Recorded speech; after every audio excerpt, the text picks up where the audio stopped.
guys, it's me, Mark Massey. I'm here to answer the questions that you've been asking on our Facebook page. I've got a list of questions here that you have been asking me throughout the year, actually, not just recently. So I've put them all in to order, and I'm gonna answer the ones that I like the most. So the first one is this: what jobs/work did you do before Brenda came along? So I am a trained hairdresser and a barber. The last job I had was in a barber shop, so that's what I kind of prefer doing. I've always had a thing for hair ever since I was a little boy.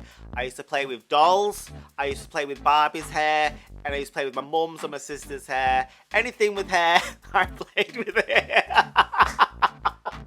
I've had so many different jobs. So I was a manager at Shoe in the Trafford Centre in Manchester. I was a waiter for quite a long time. I worked as a talent scout where I would pick people off the street for commercials and stuff, unsigned models. It sounds dead fancy, but when you're walking around in the cold all the time, it's not. Quite a colourful CV, as you like. Yeah, but I much prefer doing this. So the next one is this: where were you born and raised? Which area do you live now? So I was born and raised in Manchester in a place called Old Trafford. You might have heard of it. Every time I say I'm from Old Trafford, they say, what team do you support? So what team do I support?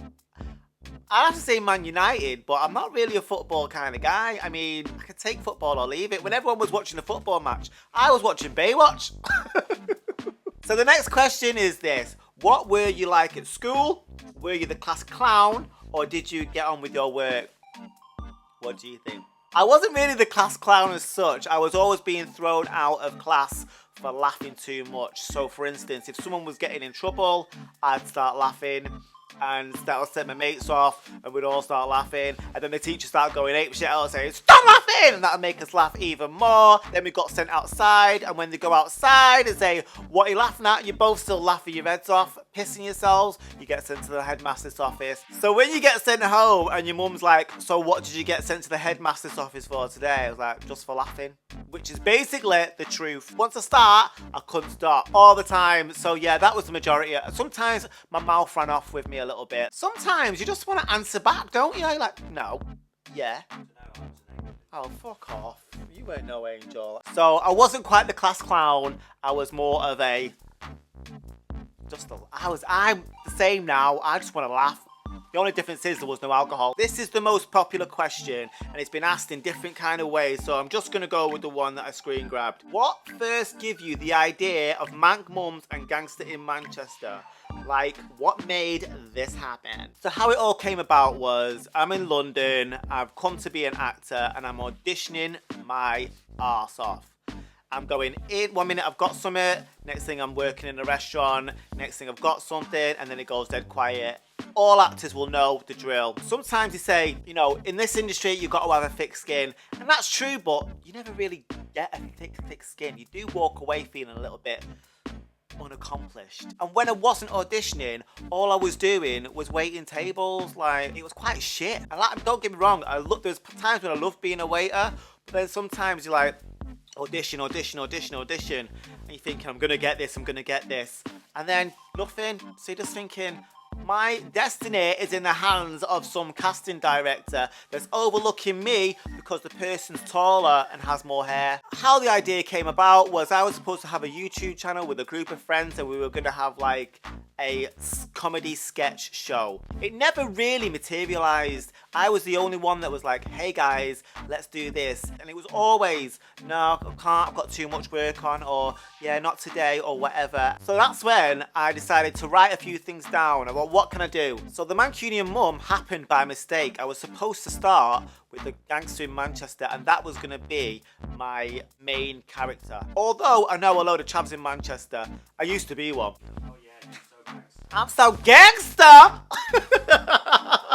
So the first video was shit Mancunian Mums say, and that was supposed to be shit wannabe gangsters say. So one night after waitering, I spoke to my mum on the phone, and I was like saying what this customer had been like with me and how arsey he'd been. And then she was like, just tell him to fuck off. And I was like, Mum, you can't live like that. I'm sorry, I'm in London. If you tell someone to fuck off, you get fired. There's always someone who's going to take your job. So I'm alright for that one, man. So then, I went to bed laughing at what she said, and I thought, maybe I should do a Mancunian mum. And I did. And here we are today!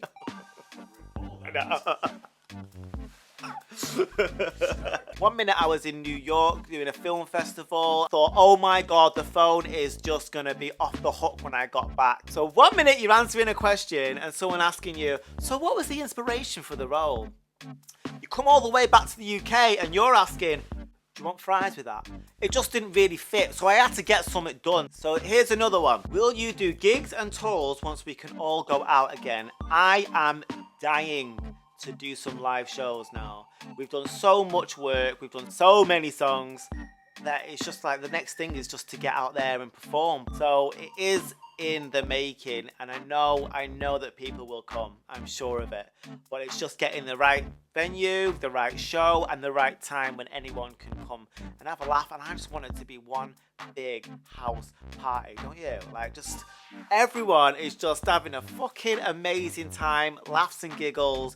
Even if there's mistakes, we laugh, we laugh, we laugh. Next question. Will you release an album with all your songs? Yes. We'll do a Mancunian Mum album and it'll just have all the classics on there. Some of them need to be redone because we don't own the rights to some of the music. We've not fully looked into it. I've already started recording some stuff. But yes, that is something that we will be looking into. Okay, here's another one. If you want to laugh, what shows do you tend to watch? Any classic ones? If you could guest star in any show, past or present, what would it be? Alright, so what show would I be in? It would have to be Only Fools and Horses. I love that show. What show do I watch to laugh? I loved The Royal Family. I could always watch a rerun of that and piss myself laughing. Also, I watch a lot of Family Guy and a lot of American Dad. I think Seth MacFarlane is a bit of a genius. I don't know where he gets his ideas from, but I know those voices. If we could do a show that emulated that amount of comedy without being as offensive, we don't want to hurt anybody's feelings. Just a little bit of, backing and forth. And that's what we're trying to do, aren't we?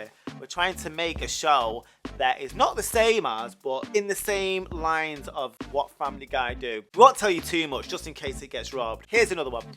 Which of your characters do you genuinely enjoy the most? Obviously Brenda. We have a laugh doing Brenda, don't we? I piss myself. She says everything that I would never say. Sometimes you just need to hear it how it is, where I can't be like that. I'm very much aware of other people's feelings. Also, I enjoyed doing the Australian advert. It's all about me. I love doing that because it was a little bit different. Yeah, I'd never thought I'd be dressing up as a woman as my career, but hey. Here's another. Was your move to London for a specific role you wanted, or because you felt that it was easier to find potential acting work? What would be your ideal acting job, film, TV series, soap, or something else? So I moved to London to be an actor. It was not any specific role. There was just a lot of people that were accepting my requests for an audition. So I just thought to myself, I better get down there. So then I moved to London and I hated it. I hated it at first. I was like, everyone's rude, no one speaks to me, and yeah, I hate it, everything's dead expensive. But after a while, you have to remember why you're there. So all that subsides, and next thing you know, you're working as a waitress in a cocktail bar. So yeah, and here I am, 13 years later, doing Brenda. Impersonating a woman from Manchester, living in fucking London. And if you're asking, I would much rather do film, but if someone offered me a TV series, I'd definitely do that. I won't turn it down. Where is your favourite place to go on holiday and why? Well, I don't have a favourite particular place. I don't really like to go to the same place twice. I like to explore a little bit. I have actually been to Lanzarote and Tenerife more than anywhere else I've ever been. I think I've been like twice. I love a bit of Tenerife, Lanzarote. Give me all that! My favourite place that I've ever been to was the Philippines. I've never been to such a beautiful place, and I never thought I would go to such a beautiful place. And I went with 2 mates, 2 weeks. I think I was drunk every day. You're on your holidays. That's what you got to do. So the Philippines, hands down, was by far the best place I've ever been to. On to the next. Like many of us of a certain age, me. You clearly are a fan of comedians such as Victoria Wood, Julie Walters, etc. Who inspired you? I sense a bit of Coronation Street in there as well. So who inspired me? I say I watched a lot of old school comedy, and I still think today you can't beat it. Like I mentioned before, Only Fools and Horses. I love Dick Emery. He was very good at character acting, actually. If you don't know who he is, ladies and gentlemen, he's from the 60s or 70s? 70s. We're going to go with 70s. Yeah, I watched a lot of him. Les Dawson, Lily Savage, Carolina Hearn, all those people with a natural comedy muscle that it's really effortless. When I can relate to some things, I'm probably more likely to laugh. I think that's common knowledge, innit? I wouldn't say there was one in particular. Carolina Hearn, I would say, was the strongest one because she was very clever in her comedy, from the Fast Show, which I love. We were talking about this the other day, and Carolina Hearn always stood out to me because of the way that she presented her comedy. Scotcha! Genius. Who is Brenda based on? Well, this is one of the most popular questions. It's very obvious that Brenda McCormack is based on my mum, Linda. When I was growing up, my mum was a bit of a hustler. She would make something out of nothing. We didn't have very much money when we were kids, but my mum never let people know it. Very proud woman, and would always do, I wouldn't say crime. She wouldn't say she actually broke the law, but no, she did rob out of the catalogue. She had no intentions of paying for that stuff that we had on our backs or in our houses.